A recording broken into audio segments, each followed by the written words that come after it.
Welcome to OECD Podcast, where policy meets people.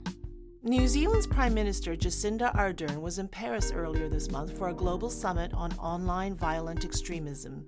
New Zealand's initiative, Christchurch Call, is a pledge that countries will set guidelines on how the media should report acts of terrorism and adopt and enforce laws on objectionable material. This follows New Zealand's ban on semi-automatic weapons and assault rifles weeks after the Christchurch mosque shootings in March 2019. I'm Clara Young. We talk about Christchurch Call, New Zealand's landmark well-being budget, housing, and Ms. Ardern's thoughts about how work is changing. You held a Future Work Summit on adapting the workforce for climate and digital disruption. Can you tell us about that? We've been quite focused on trying to address the long-term challenges that New Zealand is facing. And actually, of course, those challenges are not unlike the challenges that other countries are trying to address. Now, how do we transition our economy to a lower emissions, sustainable future when, of course, like others, we have been reliant on fossil fuels and we're a food-producing nation? At the same time, we also, of course, are going through the same digital disruption of other nations. We know that a large proportion of our jobs in the future, in the next 2 decades, will either change entirely or disappear altogether. And so for us, for both of those issues, actually it's about taking the same approach, preparing our workforce. So even if we cannot predict the jobs of the future, making sure that we have access to workplace training and retraining and lifelong learning to prepare, and also trying to transition our economy into those low emissions futures by doing things like making sure incentivizing R&D in the spaces where we have high emissions outputs like agriculture, putting in place a green investment fund so that we're investing resource and capital into those alternative technologies. So those are the kinds of challenges that we're trying to face now so that we don't have a jarring experience when we transition overnight. One of the big problems that we found in our studies is that the people who are going to be the hardest hit by automation are also those who don't tend to want to do extra training. They tend to be older. What kind of policies have you come up to deal with this? Yeah, and in those cases, very much we're talking about trying to transition an existing workforce who will already be in work. They won't want to be thinking about additional training and education. They have a job. So in those cases, we've started working directly with business employers and unions. We've created a tripartite forum where we jointly sit around the table and debate that very issue. And in doing so, one of the outcomes has been, through a business advisory council I work with, a commitment from businesses that represent well over 100,000 workers that they will invest directly in reskilling and training their existing workforce. So they're doubling their training budgets and they're being transparent around their investment in training so that they're more focused on-the-job training. So not just thinking about, for instance, educating an existing workforce who perhaps work in telephonic customer service around customer service on the phone, but thinking about what will those workers do in a future where we have much more automated responses and embedding that into the workplace so that they are learning on the job right now, perhaps in work time, perhaps through micro-credentialing, rather than doing it after hours or outside of their place of work when they have other competing interests.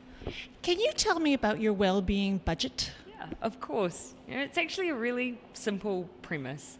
And that is that for too long, I think as rightly the OECD and others have recognised, just a simple focus on GDP doesn't tell us about the well-being of our people, and that the well-being of our people and our environment are not just inputs into our economic outcomes. They in themselves should be the focus of government.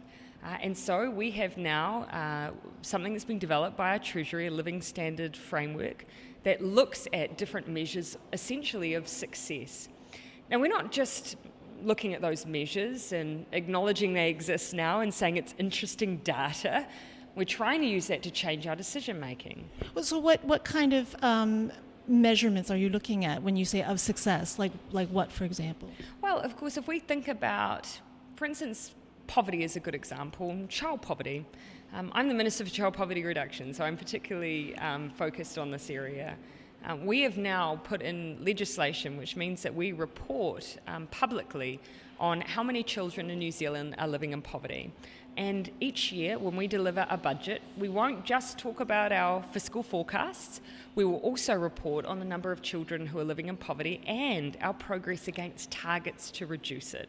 That then in turn means that we start changing our policies. Of course we need to hit our targets, so we start changing the policies around tax credits, around universal child benefits, around in-kind support, and what we can do to make sure that it's that material deprivation decreases. So it changes behaviour. So it's not just about measurement, it's then about doing things differently. You are also working on making housing more affordable, building more social housing, other things too. Could you talk about that? Of course, so much of our well-being is attached to housing. So if we're interested in making sure that we have children and families that are healthy and well, actually you need to make sure that they have warm, dry housing. If you want to reduce child poverty, we know that one of the big costs, of course, our families face are their expense of putting a roof over their heads. And so looking at all of that data, then that takes us right back to this issue of housing. When we first came in, we did a couple of things. We're closing tax loopholes that relate to the way income derived from rental accommodation is used, so that we're just putting it on a more even playing field. We've stopped the ability for those based overseas to be able to buy residential housing in New Zealand, and we of course have increased our build on state housing, community housing. Actually, we know it's making a difference. The affordable homes, first home buyers used to make up roughly 18% of our market. They now make up 24% of our market. So those are the kinds of indicators we're looking for to see a difference in housing and housing affordability. I think this is going to be my last question. Sure. You're in Paris to prepare for the summit tomorrow on Christchurch Call and to fight against extreme violence online or violent extremism online. Yeah.